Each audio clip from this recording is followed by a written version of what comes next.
اهلا بيكم في حلقة جديدة من برنامجكم سنتر هاف.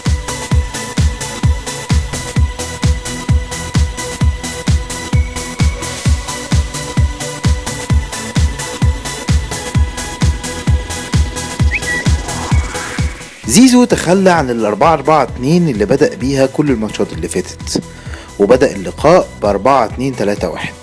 مؤمن على الشمال، عبد الله صانع لعب، وإيفونا مهاجم. ميدو بعد ما بدأ ب4-2-3-1 في كل المباريات اللي قبل كده قرر يبدأ بطريقة متحفظة أكتر، 4-3-3 ب3 لاعبين في نص الملعب ليهم أدوار دفاعية. الأهلي بدأ الماتش ضغط عالي على دفاع الزمالك، لأنه كان عارف إن في مشكلة في الزمالك في طلوع الكرة من تحت. كمان ميدو كان عارف إن عنده المشكلة دي، وكان متوقع إن زيزو هيضغط عليه 100%، فقرر إن الزمالك هيلعب الكرة الطويلة سواء من الشناوي في ضربة المرمى أو حتى من الدفاع. لكن المشكلة إن باسم تقريبا ربيع وحجازي كانوا مسيطرين عليه تماما. النقطة اللي جاية دي في رأيي هي النقطة الأساسية اللي تلعب عليها الماتش. ميدو قرر إن حفني وكهربا مش هيكونوا وينجات، لكن هيلعبوا ورا المهاجم في قلب الملعب. ممكن ده يكون لأن ميدو كان عايز يكون المنطقة اللي بيخترق منها تكون في القلب، أو يكون متوقع إن الاتنين دول كانوا ممكن يلموا الكور العالية اللي بتسقط من باسم.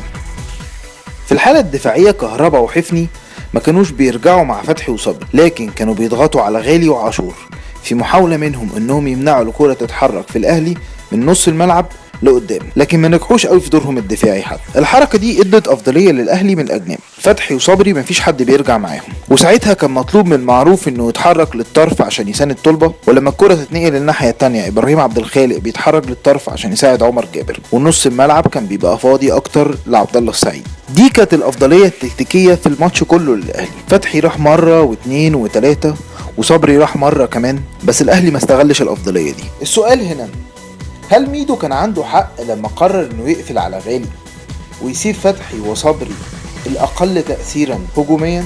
اجابتي انا كان عنده حق.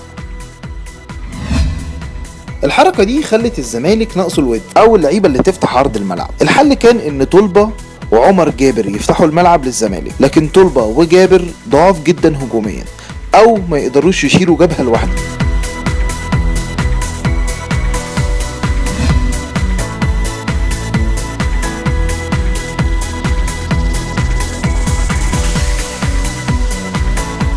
الاهلي بعد الجون بتاعه قرر انه يلعب على المرتدات. رمضان كان بيرجع مع عمر جابر ومؤمن مع طلبة. لما حازم نزل رمضان اتنقل للناحية التانية، يمكن لان مؤمن دفاعيا اقوى او تجنبا لاي مشاكل ممكن تحصل ما بين رمضان وحازم. صالح نزل مكان مؤمن بس كان الماتش بيخلص. انا كان رأيي ان الافضل ان صالح يلعب في النص وعبد الله السعيد نقل على الطرف، لان صالح ما عندوش السرعات اللي تخليه يقدر يلعب وينج. في النهاية انا رأيي ان ميدو عيبه انه مدرب رياكتيف، يعني يقدر يحدد ايه هي بالظبط مفاتيح لعب المنافس، لكن مش بيقدر يحدد ازاي يستفيد من نقط ضعفه. وبدليل ان كل التغييرات ما كانتش بتغير الخطة، سواء مصطفى فتحي مكان كهربا او شيكابالا مكان حفني، حتى تخييرة حازم بعبد الخالق كان مجرد تبديل مراكز ما بين عمر جابر وحازم. زيزو صحيح كسب الماتش، لكن مش بالخطة التكتيكية اللي هو كان حاططها، بالعكس ده كسب بجونين على المرتدات، رغم انه كان بيحاول يستحوذ على الكرة في نص الملعب. لكن اختياراته قبل الماتش كانت صح، سواء بالتخلي عن 4-4-2 علشان يمسك الوسط، او انه يبدأ بإيفونا علشان مهاجم اسرع. زيزو لغاية دلوقتي مدي امارة انه كويس، لكن هل يقدر الاهلي يعتمد عليه بشكل نهائي؟ مستني رأيكم.